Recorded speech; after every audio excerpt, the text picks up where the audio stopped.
జానపద కథ గుణపాఠం. 800 ఏళ్ల క్రితం చీనాలోని హాంగ్జౌ మహానగరం సూంగ్ సామ్రాజ్యానికి రాజధాని. అది సకల సంపదలతోనూ తొలతూగుతున్నప్పటికీ అక్కడ అంతులేని బిచ్చగాళ్లు ఉండేవారు. ఈ బిచ్చగాళ్లకు ఒకడు రాజుగా ఉండేవాడు. బిచ్చగాళ్లు రోజూ సంపాదించేదానిలో అతను ఒక వంతు తీసుకుంటూ ఉండేవాడు. ఆ డబ్బు వడ్డీలకిచ్చి వ్యాపారం చేస్తూ ఉండేవాడు. ఈ విధంగా బిచ్చగాళ్లకు రాజైనవాడు ఎంతో సంపన్నుడు కావటానికి అవకాశం ఉండేది. అనేక తరాలుగా బిచ్చగాళ్లను పరిపాలించిన కుటుంబాల సంగతి చెప్పనే అవసరం లేదు. బిచ్చగాళ్ల రాజు వద్ద ఎంత డబ్బున్నప్పటికీ వాళ్లు సంఘంలో వెలిగానే ఉండేవారు. అతడికి ఇంట్లో ఎంత రాజోపచారంగా జరిగినప్పటికీ బయటకి అడుగు పెడితే ఎవరూ లక్ష్యపెట్టేవారు కారు. హాంగ్జౌ మహానగరంలో చిస్లావోతా అనే బిచ్చగాళ్ల రాజు ఉండేవాడు.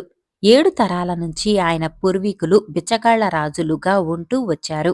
అందుచేత ఆయనకు ఎన్నో భవనాలు, ధాన్యాగారాలు, పుష్కలంగా డబ్బు, అంతులేని దాసదాసీ జనము ఉండేవి. నగరంలోని మహాసంపన్నులలో ఆయన కూడా ఒకడు. ఆయనకు సంఘంలో పరువు ప్రతిష్టలు సంపాదించుకోవాలన్న కోరిక కలిగింది.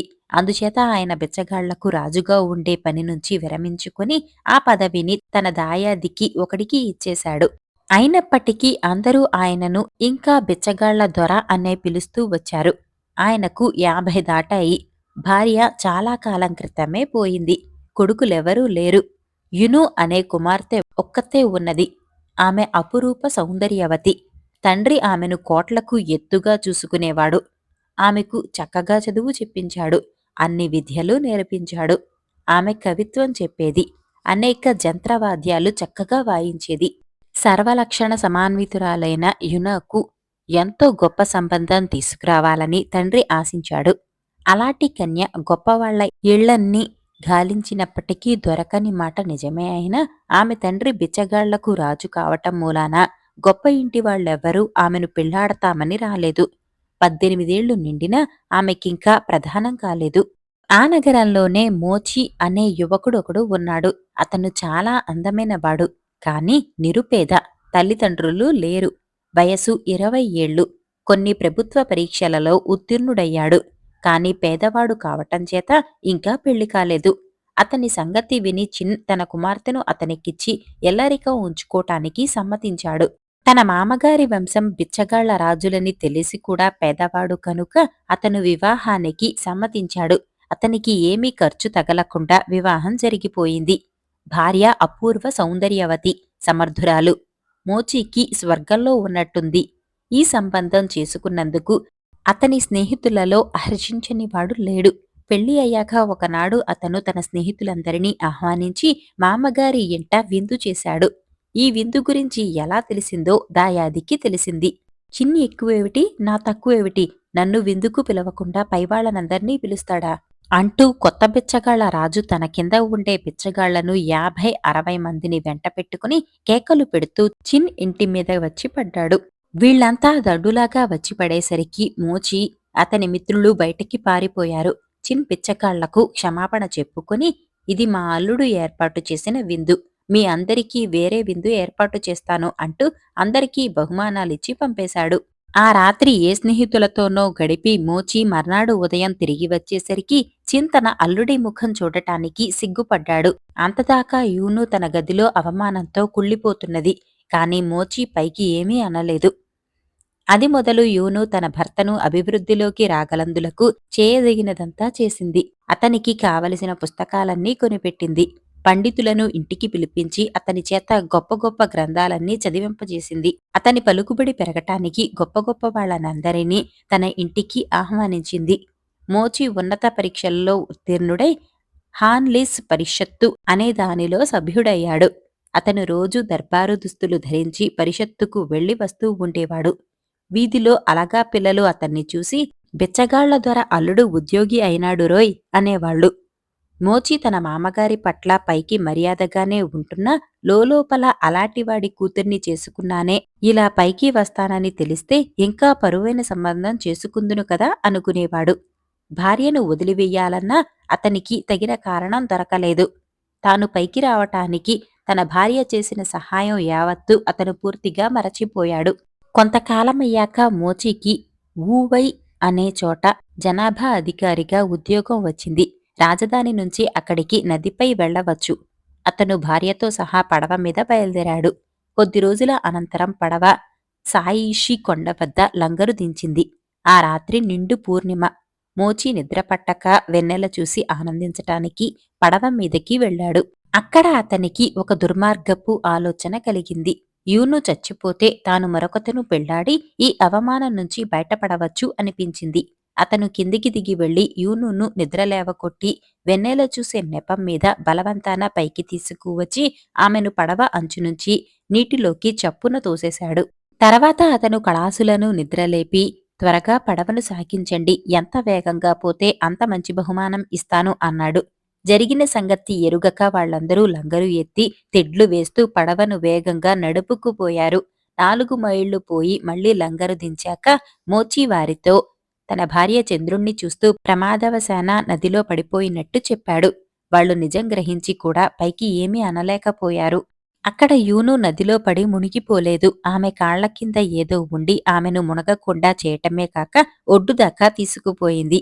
ఆమె ఒడ్డుకు ఎగబాకి అక్కడ ఒంటరిగా కూర్చొని తన దుర్గతికి విలపించసాగింది. తనను చంపేసి తన భర్త మరొక పెళ్లి చేసుకోటానికి నిశ్చయించాడని ఆమె గ్రహించింది. అదృష్టవశాత్తు మోచి పడవ వెళ్లిన కొద్దిసేపటికి ఆ చోటికి మరొక పడవ వచ్చి లంగరు దించింది. ఆ పడవలో ఒక రవాణా అధికారి ఉన్నాడు. ఆయన పేరు మాటేహౌ.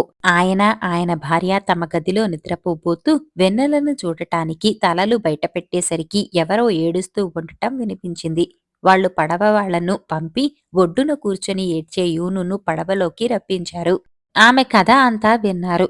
ఆమెకు పొడిబట్టలిచ్చి ఓదార్చి, ఏడవకు, నిన్ను మా కూతురిలాగే దగ్గర ఉంచుకుని నీకు ఏదో విధంగా సహాయపడతాం అని చెప్పారు.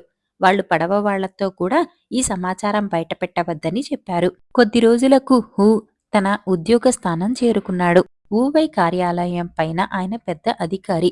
మోచి ఆయన కింద ఉద్యోగి. కొత్త రవాణా అధికారి వచ్చాడనగానే తక్కువ ఉద్యోగులంతా ఆయనను చూడవచ్చారు. వారిలో మోచి కూడా ఉన్నాడు. అతన్ని చూసి ఆయన, వీడు చాలా అందగాడు కూడాను, ఎంత నీచానికి పాల్పడ్డమేమిటో అనుకున్నాడు. కొద్ది మాసాలు గడవనిచ్చి హూ తన కింది ఉద్యోగులతో, నాకు పెళ్లి కావలసిన కుమార్తె ఉన్నది. ఆమెకు తగిన వరుడు దొరికినట్లయితే ఇల్లరికం ఉంచుకుందామనుకుంటున్నాను అని మాట వరసగా అన్నాడు. మోచీ తన భార్యను పోగొట్టుకున్నాడని అందరికీ తెలుసు. అందుచేత అందరూ అతన్ని సిఫారు చేశారు. అతను ఏమంటాడో కనుక్కోమని హూ వారితో అన్నాడు. అంత పెద్ద అధికారికి అల్లుడు కావటమనేసరికి మోచీ ఎగిరి గంతేశాడు. తనకు అంత అదృష్టం పడుతుందని అతను కలలో కూడా అనుకోలేదు. అతను సమ్మతించినట్టు విని, హూ, మా అమ్మాయిని గారాబం చేసి పాడు చేశాం. అతను దాని చెప్పుచేతలలో ఉండటానికి ఒప్పుకునేటట్టయితేనే ఈ పెళ్లి చేసుకోవటం మంచిది అన్న సంగతి ముందే చెప్పాను అన్నాడు. మోచీ తన భార్యకు విధేయుడై ఉండటానికి సమ్మతించాడు. హూ తనకు మళ్లీ పెళ్లి చేయబోతున్నాడని మొదట విన్నప్పుడు యూను ససేమిరా అన్నది. నా వెంట వచ్చిపడిన అవమానం సహించలేక ఆయన నన్ను వదిలించుకోవాలనుకున్నారే గాని నేను ఆయనను వదిలి మరొకరిని చేసుకోవటం అధర్మం అన్నదామె. ఆమె చేసుకోబోతున్నది అతనినేనని తెలిసాకనే ఆమె పెళ్లికి ఒప్పుకున్నది. ఆమె తన కళ్ళు తుడుచుకొని అలంకారాలు చేసుకుని పెళ్లికూతురు దుస్తులు ధరించింది. మోచి పెళ్లికొడుకు వేషం వేసుకుని గుర్రం ఎక్కి మామగారి ఇంటికి వెళ్ళాడు. మామగారు అల్లుడికి చేయవలసిన మర్యాదలన్నీ చేశాడు. అతిథులంతా వెళ్లిపోయాక పెళ్లికొడుకును పెళ్లికూతురుండే చోటికి పంపారు. కాని అతను గదిలోకి అడుగు పెడుతుండగానే తలుపుల వెనక నుంచి 7-8 మంది దాసీలు అతనిపై పడి కర్రలతో బాధసాగారు. ఓ మామగారు, ఓ అత్తగారు, రక్షించండి అని అతను ఎలుగెత్తి అరిచాడు. కొట్టకండి, కొట్టకండి, ఆయనను ఇలా తీసుకురండి అని పెళ్లికూతురు అనటం అతనికి వినిపించింది. అతను పెళ్లికూతురిని సమీపించి, నేనేం పాతకం చేశాను, నాకెందుకీ శిక్ష అన్నాడు. కాని ఆమె ముఖం మీద నుంచి మేలిముసుగు తీసేసరికి అతను భయంతో కొయ్యబారిపోయి, దయ్యం, దయ్యం అని పొలికేకలు పెట్టి వణికాడు. దాసీలందరూ గొల్లున నవ్వారు. హూ దంపతులు ఈ కేకలు విని పరిగెత్తుకుంటూ వచ్చి అతనితో అసలు విషయమంతా చెప్పారు. యూను కంటికి మంటికి ఏకధారగా ఏడవసాగింది. ఆమెను ఎలా ఓదార్చాలో తెలియక మోచి ఆమె కాళ్లు పట్టుకున్నాడు. అతన్ని క్షమించమని, అతను చేసిన దానికి పశ్చాత్తాపడుతున్నాడని హూ దంపతులిద్దరూ యూనుకు నచ్చచెప్పారు. ఆ విధంగా ఆ భార్యాభర్తలు తిరిగి కలుసుకుని యావజ్జీవం విభేదాలు లేకుండా సుఖంగా కాపురం చేశారు. రాజు దొంగ రాసినవారు జి సత్యనారాయణరావు గారు. పూర్వం పాటలీపుత్రంలో ఉగ్రసేనుడనే మహావీరుడైన రాజు ఉండేవాడు. ఆయన కింద ఉండే సామంతులందరూ యోధాన యోధులే. అందుచేత ఉగ్రసేన మహారాజును చూస్తే శత్రువులకు సింహస్వప్నంగా ఉండేది. అయితే ఆయనకు గల సామంతులలో అవినీతిపరులు, ప్రజాపీడకులు అయిన వారు కొందరుండేవారు. రాజుగారి అభిమానానికి పాత్రులైన కారణంగా వారు నిరంకుశగా ప్రవర్తించసాగారు. ఉగ్రసేనుడి పట్ల అమిత విశ్వాసం గల చిల్లర యోధులలో సహదేవుడనే యువకుడు ఒకడు ఉన్నాడు. దుష్టులైన సామంతులు తమ దుర్మార్గాలతో మహారాజు పరిపాలనకు తీరని కళంకం తెచ్చిపెడుతున్నారనిపించి ఈ యోధుడు ప్రజలను కాపాడటానికి, దుర్మార్గులను శిక్షించటానికి కంకణం కట్టుకుని ప్రజాపీడకులందరినీ దోచటము, చిక్కినప్పుడల్లా శిక్షించటము సాగించాడు. దానితో పాటు తాను కొల్లగొట్టినది పేద ప్రజలకు పంచుతూ వచ్చాడు. సహదేవుడు గజదొంగలాగా తయారయ్యాడని ఫిర్యాదులు రాగానే మహారాజు అతనిని పట్టుకునేందుకు భటులను పంపాడు. అయితే సహదేవుడు వారికి అందకుండా తిరుగుతూ రహస్య జీవితం గడపసాగాడు. దాని మీదట మహారాజు సహదేవుణ్ణి గజదొంగగా ప్రకటించి రాజ్యంలో ప్రతి పౌరుడికి అతనిని చంపే అధికారం ఇచ్చేశాడు. కొంతకాలం గడిచింది. ఒకనాటి రాత్రి ఉగ్రసేన మహారాజుకు కలలో ఒక దేవత కనిపించి, రాజా, లే, వెళ్ళి దొంగతనం చేసిరా, ఇది ఈశ్వరాజ్ఞ అన్నది. మహారాజు ఉలిక్కిపడి లేచి ఈ విపరీతమైన కలను స్మరించి ఆశ్చర్యపడ్డాడు. కాని ఆయన మళ్లీ కన్ను మూశాడో లేదో అదే దేవత మళ్లీ కనిపించి, రాజా, నువ్వు వెళ్లి దొంగతనం చేసి రాకపోయావో నీకు రాజ్యము, ప్రాణము కూడా దక్కవు, ఇది ఈశ్వరాజ్ఞ అన్నది. రెండుసార్లు వచ్చిన ఈ కలను గురించి ఏమనుకోవాలో మహారాజు నిశ్చయించలేకపోయాడు. ఆయన మళ్లీ నిద్రపోవటానికి యత్నించేసరికి మూడవసారి మళ్లీ అదే కల వచ్చింది. ఇందులో ఏదో దైవ ప్రేరణ ఉన్నదని, ఆ దేవత ఆజ్ఞ ప్రకారం దొంగతనం చేసి తీరాలని మహారాజు నిర్ణయించుకుని పక్క మీద నుంచి లేచి చప్పుడు కాకుండా భవనం వెలుపలకి వెళ్లాడు. నేను దొంగతనం చేయటమేమిటి? ఇలా దొంగలాగా బయటకు వెళ్లటం చూస్తే నా నౌకర్లు ఏమనుకుంటారు అనుకున్నాడాయన. కాని అదృష్టవశాత్తు ఎవరికంటా పడకుండానే ఆయన అశ్వాలను చేరుకుని తన గుర్రం మీద ఎక్కి అరణ్యంకేసి బయలుదేరాడు. దొంగలాగే ఆయన తన ముఖం కింది భాగాన్ని నెత్తిని గుడ్డతో కప్పుకున్నాడు. ఆలోచించిన కొద్దీ ఆయనకు దొంగల మీద గౌరవం హెచ్చించింది. దొంగతనం చేయటానికి ఎంత నేర్పు కావాలి, ఎంత గుండెధైర్యం కావాలి, పట్టుపడితే జనం చంపేస్తారు. తాను రాజే అయినా కూడా దొంగతనం చేయటంలో తనకు ప్రమాదం ఉన్నది. దొంగతనం చేస్తూ దొరికిపోతే తాను ఫలానా అని తెలిసేలోపుగా అవతలి వాళ్లు చంపేయవచ్చు.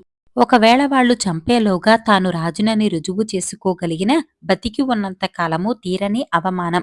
నేను ఒంటరిగా దొంగతనం చేయలేను. నాకెవరైనా దొంగ ఒకడు జతపడితే బాగుండును అనుకున్నాడు మహారాజు. కాని ఆయనకు దారిలో ఎవ్వరూ తగలలేదు. కాని అరణ్యం ప్రవేశించిన కొద్దిసేపటికి ఒక నల్లగుర్రం ఎక్కి ముఖం గుర్తించటానికి లేకుండా కప్పుకొని ఒక వ్యక్తి ఎదురయ్యాడు. ఇంత రాత్రివేళ ఎక్కడికి పోతున్నావు? నీ పనేమిటి? పేరేమిటి? అని రాజు ప్రశ్నించాడు.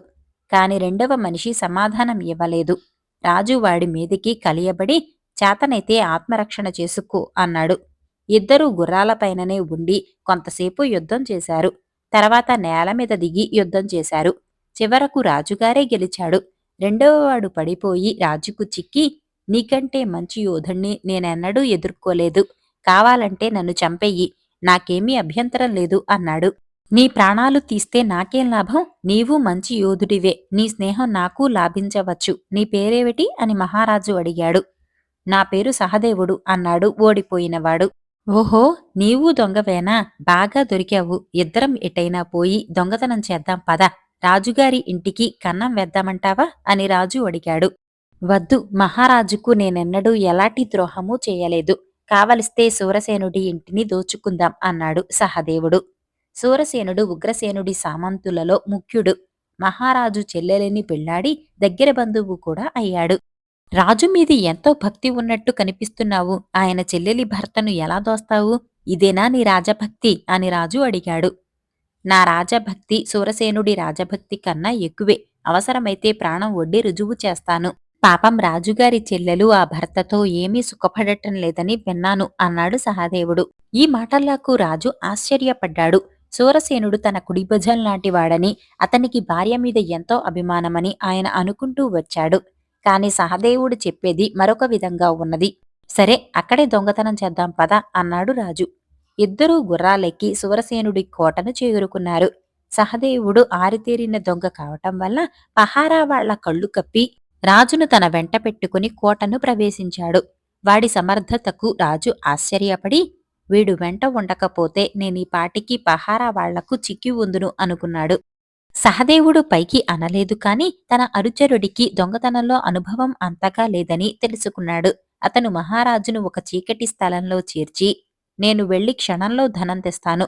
నేను వచ్చినదాకా ఇక్కడే ఉండు, కదలకు అని చెప్పి వెళ్ళిపోయాడు.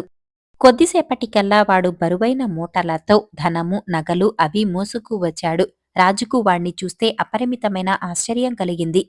మనం ఈ బరువును గుర్రాల మీద వేసుకుని త్వరగా వెళ్ళకపోతే చిక్కిపోగలం అన్నాడాయన. తొందరపడకు, ఇంకొక దొంగతనం ఉన్నది. మేడమీది పడక గదిలో సూరసేనుడి బంగారు మువ్వల జీను ఉంటుంది. దాన్ని అపహరించకుండా వెళ్లటం నాకు అవమానకరం. ఇప్పుడే వస్తాను అంటూ సహదేవుడు మళ్లీ మాయమయ్యాడు. అతను కొంచెం కూడా చప్పుడు చేయకుండా పై అంతస్తుకు చేరుకుని సూరసేనుడి పడక గది ప్రవేశించాడు. మంచం మీద సూరసేనుడు భార్య నిద్రపోతున్నారు. సహదేవుడు బంగారు మువ్వల జీను ఎక్కడ ఉన్నది తెలుసుకుని దాన్ని తీసుకుని ఎత్తుకుపోతూ ఉండగా మువ్వలు చప్పుడయ్యాయి. ఆ కాస్త చప్పుడికే సూరసేనుడు చివాలున లేచి కూర్చొని, ఎవరక్కడా, ఏది కత్తి అని కేకలు పెట్టాడు. ఈ కేకలకు భార్య నిద్ర మేలుకుని, ఏమిటది, ఎందుకు కేకలు పెడుతున్నారు అన్నది. గదిలోకి ఎవడో వచ్చాడు, ఏదో చప్పుడైంది అన్నాడు సూరసేనుడు. గాలికి చెట్ల కొమ్మలు కదిలి ఉంటాయి. కాకపోయినా ప్రతి రాత్రి మీరేదో పీడకలలు కనటము, ఉలిక్కిపడి లేవటమును. మీ మనసులో ఏదో రగులుతూ బాధపడుతున్నది. అదేమిటో నాక్కూడా కాస్త చెప్పకూడదు? ఒంటరిగా ఎంతకాలం భరిస్తారు ఆ బాధ అన్నది భార్య. సూరసేనుడు వికటంగా నవ్వి, నీకెందుకు దిగులు, రేపటితో నా బాధలన్నీ అంతమవుతాయిలే. రేపు సాయంకాలం లోపల అర్ధరాజ్యం నాదైపోతుంది అన్నాడు. రేపు మహారాజు కొలువుకు వెళుతున్నానన్నారు గాని ఈ అర్ధరాజ్యం ఇస్తున్నారని చెప్పారు కారు అన్నది మహారాజు చెల్లెలు ఆశ్చర్యపోతూ. ఒకరిచ్చేదేమిటి, మేమే పుచ్చుకుంటున్నాం. నేను నా మిత్రులు కొందరు కలిసి రేపు కొలువులో మహారాజును హత్య చేసి రాజ్యం పంచుకుంటాం అంటూ దుష్టుడైన సూరసేనుడు తన భార్యకు కుట్రలో పాల్గొంటున్న సామంతులందరి పేర్లు చెప్పాడు. నా బొందెలో ఊపిరి ఉండక మా అన్నను హత్య చెయ్యనివ్వను అంటూ సూరసేనుడి భార్య లేవబోయింది. సూరసేనుడామెను స్పృహ తప్పిపోయినదాకా కొట్టాడు. ఆయన మళ్లీ పడుకోగానే సహదేవుడు వచ్చిన దారినే కిందికి దిగి వెళ్లి తన తోటి దొంగతో తాను చూసినది, విన్నది పూసగుచ్చినట్టు చెప్పేసి, నా కత్తి నాకిచ్చే, ఆ రాజద్రోహిని ఇప్పుడే చంపి వస్తాను. ఒకవేళ నేను తిరిగి రాకపోతే చచ్చిపోయాననుకొని నీ దారిన నువ్వు వెళ్ళిపో అన్నాడు. సూరసేనుడు రాజద్రోహం కోసం కుట్ర పన్నటమే కాక కొంతమంది సామంతులను అప్పుడే కూడగట్టాడని కూడా విని రాజు తన చెవులను తానే నమ్మలేకపోయాడు. కాని సహదేవుడికి అబద్ధమాడవలసిన పనేమున్నది? అందుచేత ఈ వార్త నిజమేనని రాజు నమ్మవలసి వచ్చింది. ఆయన సహదేవుడితో, నీకేమైనా మతిపోయిందా ఏమిటి? రాజు కోసం నీ ప్రాణాలు బలిచేస్తానంటున్నావు. ఆ రాజు నీకేం ఒరగబెట్టాడు అన్నాడు. నువ్వు నా ప్రాణాన్ని దానం చేశావు గనుక సరిపోయింది కాని ఈ మాట అన్నందుకు చంపేసి ఉందును. రాజు సత్పురుషుడు, ఆయనకు కీడు రావటానికి వీల్లేదు. నా కత్తి ఇచ్చి అన్నాడు సహదేవుడు. వద్దు, మనం వెళ్ళి ఈ వార్త రాజుకే చెబుదాం. రాజద్రోహుల సంగతి ఆయనే చూసుకుంటాడు అన్నాడు రాజు. తన మిత్రుడు, బావమరిది అయిన సూరసేనుడి మీద నేను ఆరోపణలు చేస్తే రాజు వింటాడా? నేను దొంగను, దేశ బహిష్కార శిక్ష పొందినవాణ్ణి. నన్ను చూస్తూనే రాజుగారు ఉరి తీయిస్తాడు కాని కుట్రలను గురించి నేను చెప్పిందంతా వింటూ కూచోడు అన్నాడు సహదేవుడు. నేను దేశ బహిష్కారం పొందినవాణ్ణి కాను. నేను వెళ్లి ఆయనను హెచ్చరిస్తాను అన్నాడు రాజు. తర్వాత దొంగలిద్దరూ అరణ్యంలో ఒకచోట కలుసుకునేటందుకు కూడా సంకేతం ఏర్పరచుకున్నారు. తెల్లవారక ముందే ఎవరికంటా పడకుండా రాజు తన భవనానికి తిరిగి వచ్చాడు. కుట్రలో చేరిన సామంతుల పేర్లు ఆయనకు తెలుసును గనుక వారిని మినహాయించి మిగిలిన సామంతులను అప్పటికప్పుడే పిలిపించి వారితో తనకు వచ్చిన కల గురించి, తాను సహదేవుణ్ణి కలుసుకోవటం గురించి, సూరసేనుడి కుట్ర విషయం గురించి అంతా చెప్పాడు. సామంతులు సూరసేనుడితోనూ ఇతర కుట్రదారులతోనూ ప్రాణాలకు తెగించి పోరాడతామని శపథాలు చేశారు. గోరుతో పోయేదానికి గొడ్డలు దేనికి? కుట్రదారులు మన మీదికి దండెత్తి రారు కదా, ఒక్కొక్కరే వస్తారు. ఒక్కొక్కరి ఆయుధాలే లాగేసుకుంటే సరిపోతుంది అన్నాడు ఉగ్రసేన మహారాజు. అలాగే జరిగింది కూడా. కుట్రదారులందరూ వెంట ఆయుధాలు దాచుకొని వచ్చి నలుగురు చుట్టుముట్టేసరికి వాటిని బయటకు తీసి ఇచ్చేశారు. ఆఖరకు వచ్చినవాడు సూరసేనుడు. అతన్ని పట్టుకుని రాజు వద్ద ఉంచారు. తన అనుచరులు తనకన్నా ముందే బందీలుగా చిక్కిపోయారని గ్రహించి అతను, ప్రభూ, ఏమిటి దౌర్జన్యం? మీ బావమర్ది మీ సామంతూను అయిన నాకు ఇలాగేనా స్వాగతమిచ్చేది అన్నాడు. కాదు, ఇది రాజద్రోహులకిచ్చే స్వాగతం అన్నాడు రాజు. ఎవడా మాట అన్నది? వాణ్ణి పిలిపించండి, నా కత్తితో వాడికి సమాధానం చెబుతాను అన్నాడు సూరసేనుడు. రాజు తన మనిషిని అరణ్యంలోకి సంకేత స్థలానికి పంపాడు. వాడు అక్కడికి చేరి సహదేవుణ్ణి చూసి, రాజుగారు మిమ్మల్ని రమ్మంటున్నారు అన్నాడు. తన అనుచరుడు రాజుగారికి దొరికిపోయి ఉంటాడని, తనని కూడా పట్టుకునేందుకు ఎత్తువేశాడని సహదేవుడు సంకోచించాడు. కాని రాజు అంత నీచానికి ఒడిగట్టడనుకుని రాజు మనిషి వెంట రాజభవనానికి వచ్చాడు. అతను రాజుతో, మహారాజా, నేను దొంగను, దేశబహిష్కారం పొందినవాణ్ణి. అయినా తమ ఆజ్ఞ అనుసరించి మీ మంచితనంలో విశ్వాసం ఉంచి వచ్చాను అన్నాడు.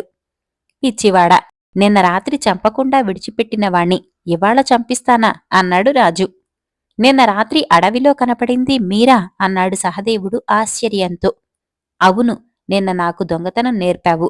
ఈ పూట ఇంకొక సహాయం నీ వల్ల కావాలి. ఈ రాజద్రోహితో ద్వంద్వయుద్ధం చేస్తావా అని రాజు అడిగాడు. సహదేవుడు సంతోషంగా సమ్మతించి సూరసేనుడితో కత్తియుద్ధం సాగించాడు. చాలాసేపు ఇద్దరూ సమవుజ్జీలుగా పోరాడిన తర్వాత అదృష్టవశాత్తు సూరసేనుడు సహదేవుడి చేతిలో ప్రాణాలు వదిలాడు. సహదేవుడిపైన ఉన్న ఆంక్షలన్నీ ఉపసంహరించి ఉగ్రసేన మహారాజు అతనికి సూరసేనుడి జాగీరిచ్చి తన సామంతులలో ఒకటిగా చేసుకున్నాడు.